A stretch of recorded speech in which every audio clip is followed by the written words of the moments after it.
tentang hal pengabulan doa. Sebenarnya kan doa orang benar itu besar kuasanya. Elia berdoa. Elia orang biasa, manusia biasa. Dia tidak berdoa. Dikatakan firman Tuhan, saat dia berdoa, manusia biasa ini, di mana tidak ada hujan bertahun-tahun, turunlah hujan. Tetapi yang paling menarik, sebelumnya dikatakan juga dia berdoa agar tidak turun hujan, maka hujan tidak turun.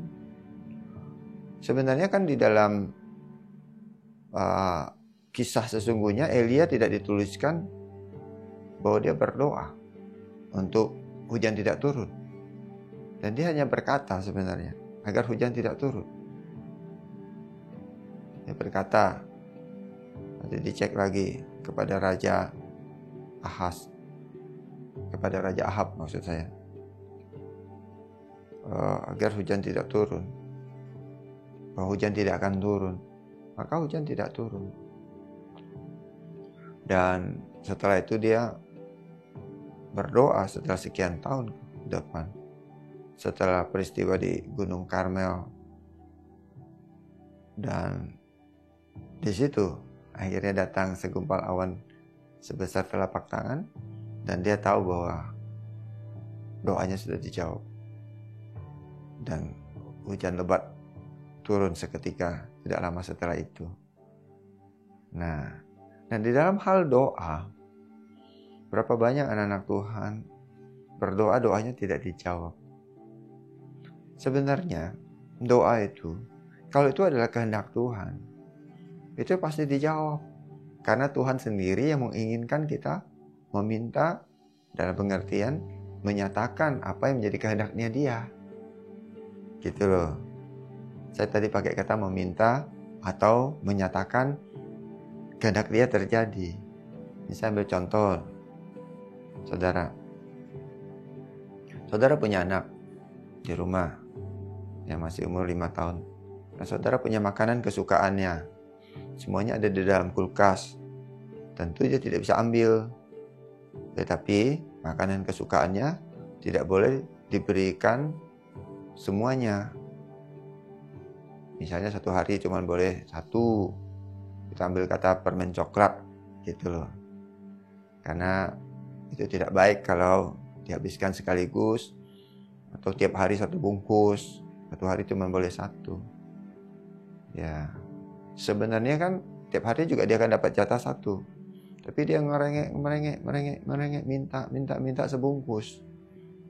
Gitu. Nah, mau dikasih apa tidak? Kalau orang tua yang nggak teguh kan pasti dikasih ya. Masalah Tuhan kita bukan kayak orang tua yang nggak teguh. Nah, kalau dia sudah memutuskan sesuatu itu bisa merusakkan anaknya, ya dia nggak akan kasih. Itu tidak akan terjadi. Kan banyak orang minta, Tuhan kenapa aku nggak nikah? Kirimkanlah seseorang yang bisa menikahi aku. Misalnya. Nah, itu gimana? Kok seperti Tuhan yang menahan seseorang? Itu kan bukan menikah tidak menikah, itu kan keputusan. Bukan yang tidak ada yang mau menikahi. Masalahnya kan setiap orang memilih siapa yang menikahi dia, siapa yang dia mau nikahi, kan begitu.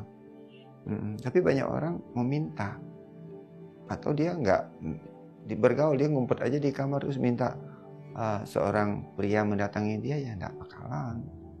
Itu nggak akan terjadi. Itu contoh. Nah, sekarang kita udah mulai punya gambaran nih. Kalau doa boleh minta nggak? Kan orang nanyanya gitu kan. Masa doa nggak boleh minta? Itu ada ayatnya. Mintalah, maka akan diberikan kepadamu. Ketoklah, maka pintu akan dibukakan. Itu ayat suruh minta. Benar, itu Matius pasal 7. Tapi konteks ayat itu kan paralel dengan Lukas pasal 11.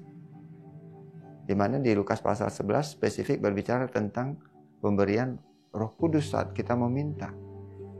Sehingga ada bagian tertentu Tuhan mau kita minta, yaitu minta Roh Kudus.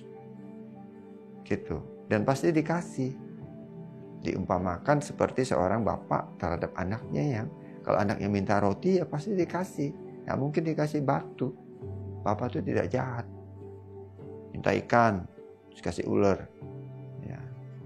patok anaknya. Kan nggak mungkin bapak kayak gitu. Minta telur, kalau jengking biar diketip tangannya itu, diracunin sama kalajengking. Itu rusak kayak gitu bapaknya. Saudara, sebagai seorang anak yang masih muda, belum dewasa rohani, memang banyak orang Kristen meminta. Tuhan juga paham. Jadi kasih. Makanya banyak orang lahir baru percaya. Langsung terjadi minta ini, minta itu. Setelah sekian tahun percaya kok nggak dikasih. Bapak itu tahu fasenya sudah berubah. Nggak lagi harus minta-minta seperti itu. Ya boleh nego lah kayak anak tadi. Jatahnya 1, minta. Bapaknya nggak tega, ya sudahlah 2 juga nggak apa-apa lah. Dikasihlah 2. Kan anaknya seneng kan. Dikasih loh. Coba sekarang udah umur 15 tahun. Ngerengek-ngerengek minta permen. Itu ambil aja sendiri. Ada di kulkas. Itu kan aneh, artinya anaknya sakit. Umur 15 tahun masih minta permen yang di kulkas. Nangis-nangis lagi sambil guling-gulingan di lantai. Nah kalau saudara punya anak seperti itu, menurut saudara sendiri, anak saudara sehat nggak? Umur 17 tahun, baring-baringan, uring-uringan di lantai, nangis-nangis minta permen, coklat yang ada di kulkas. Itu antara orang tuanya yang sakit atau anak yang sakit. Gitu loh. Kalau orang dewasa, umur 25 tahun, dia malah bisa menghasilkan. Dia bisa bekerja dan dia menyediakan. Kalau kita orang percaya, ada firman Tuhan bilang gini. Ya, bahwa kita sudah diberikan semua karunia Allah itu. Efesus 1 ayat 3. Nah, dia sudah berikan kepada kita di dalam alam roh, heavenly place, gitu loh. Dan kita yang perlu percaya dengan iman. Percaya itu kan iman, mempercayai firman. Percaya kan mengambil firman dan kemudian berdasarkan firman itulah saya berpikir, saya berasa, membawa perasaan saya dan berkehendak, sehingga dalam sikap hidupan saya percaya. Nah itulah iman. Sehingga saya bukannya memerintah Tuhan loh, hati-hati jangan salah. Menyatakan misalnya apa yang sudah Tuhan janjikan. Kita bisa menyatakan ya, kebaikan Tuhan. Misalnya saya pagi saya bangun, saya mengucap syukur. Bapak terima kasih buat hari ini. Engkau sudah memberikan aku kebaikan, hari yang luar biasa. Tidak pernah Tuhan memberikan kita hari yang buruk. Jadi saya mengucap syukur. Jadi nggak doa minta, tapi saya mengucap syukur untuk hari yang luar biasa. Dan kan nggak pernah Tuhan kasih tiba-tiba bangun pagi istri saya jadi orang yang membenci saya kan. Gitu. Bangun pagi Tuhan ubah dia jadi seorang yang membenci saya. Atau ada seorang istri berkata, nih gara-gara bangun pagi suami saya tiba-tiba berubah kayak jadi singa jahanam. Nah itu kan gak ada yang kayak begitu. Itu artinya apa? Artinya ada sesuatu yang terjadi sebelumnya. Itu bukan Tuhan. Nah kalau kita percaya Tuhan memberi yang baik, sekalipun kemarin dia bersikapnya tidak baik, kita bisa mengucap syukur. Terima kasih Tuhan buat suamiku, buat istriku, buat anak-anakku, untuk yang terbaik. Itu namanya doa. Doa itu kan komunikasi, mengucap syukur. Rasul Paulus berkata, aku sujud tunduk kepada Bapa, ya, Bapa segala terang. Dan dia juga mengucap syukur. Mengucap syukur. Jadi doa itu mengucap syukur. Janganlah kamu khawatir tentang apapun juga akan hidupmu. Ya, nyatakanlah segala keinginan, segala apa yang ada dalam hatimu dengan doa dan ucapan syukur. Allah sumber damai sejahtera, dia akan menjawab, dia akan memberikan dengan damai sejahtera. Gitu. Jadi kita mengucap syukur itu kita percaya. Itu karena kita mengenal. Masalahnya banyak orang percaya belum mengenal Bapa yang penuh kasih, yang menyediakan. Nah, pengenalan itu bukan hal-hal yang sangat jauh. Pengenalan itu berdasarkan kebenaran firman-Nya. Makanya kesungguhan kita untuk mengerti, menangkap hati Tuhan melalui firman kebenaran yang tertulis. Dan kita mendengarkan firman yang ada Dan janji Tuhan itulah yang membuat kita mengenal. Sehingga berdasarkan pengenalan itu, kita bisa berdoa, mengucap syukur, dan kemudian menyatakan. Misalnya doa. Paulus berkata seperti ini, kami meruntuhkan ya semua kubu-kubu pertahanan yang dibangun oleh musuh. Setiap kubu-kubu yang dibangun, ya kan, benteng-benteng ini diruntuhkan, kubu-kubu yang dibangun diruntuhkan. Karena gak ada kesombongan di situ. Itu memerintahkan bahwa kubu-kubu yang dibangun oleh si jahat atas hidup seseorang, misalnya kamu mengalami orang itu terus menentang hidupmu, atau situasi kejadian terus berlawanan arah dengan hidupmu, engkau bisa ambil otoritasmu di dalam Tuhan. Itu yang maksud dengan otoritas yang Tuhan percayakan. Berdasarkan firman di dalam 2 Korintus 10 ayat 3-5. Meruntuhkan benteng-benteng kubu-kubu yang dibangun oleh kesombongan, keangkuhan manusia. Jadi keangkuhan dan kesombongan manusia itu bisa dipakai oleh iblis untuk menjadi benteng pertahanan iblis. Sehingga sepertinya hidupmu diserang oleh seseorang, atau hidupmu dikondisikan oleh situasi sehingga tidak pernah mengalami kemajuan. Nah, itu bisa diruntuhkan. Dalam nama Tuhan Yesus itu ada otoritas yang meruntuhkan. Dan kemudian ada pikiran-pikiran yang bertentangan dengan pikiran Kristus. Itu bisa ditawan, ditangkap, ditawan. Nah, itu terjadi secara alam roh. Saudara, ini bukan ngeroh. Karena kita percaya bahwa yang kita doakan kan terjadi di alam roh. Yang kita doakan kita tidak lihat. Itu terjadi di alam roh. Sehingga saat terjadi di alam roh dan kita percaya, kitalah saat berdoa kemudian dimanifestasikan oleh Tuhan di alam nyata yang kita bisa lihat ini.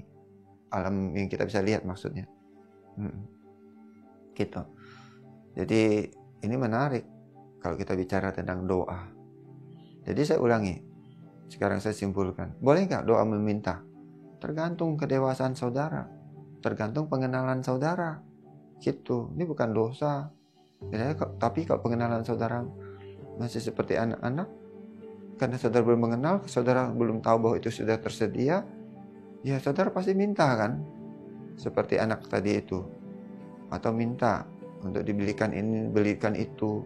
Memang sebenarnya kalau dia sudah dewasa itu pasti disediakan, ada waktunya diberikan, gitu loh.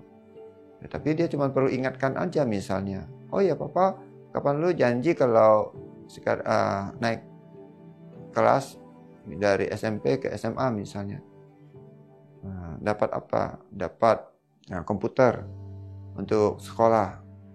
Boleh, pasti diberikan. Oh ini sudah, papa janji kalau kuliah ada mobil, kendaraan. Pasti papanya diingatkan, ya papanya, yang papa yang benar ya pasti kasih. Ada gitu loh. Tetapi baru dari SD naik SMP minta mobil, ya nggak akan dikasih.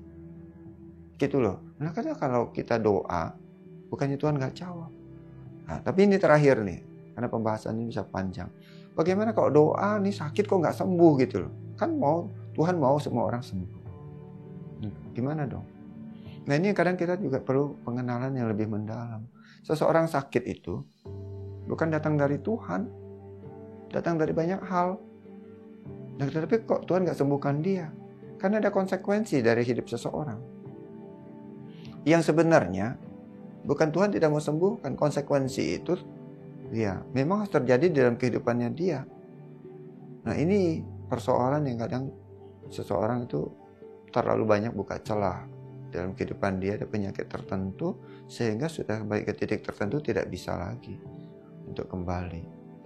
Gitu loh. Jadi ini proses perjalanan yang disebut dengan pengenalan di dalam Tuhan.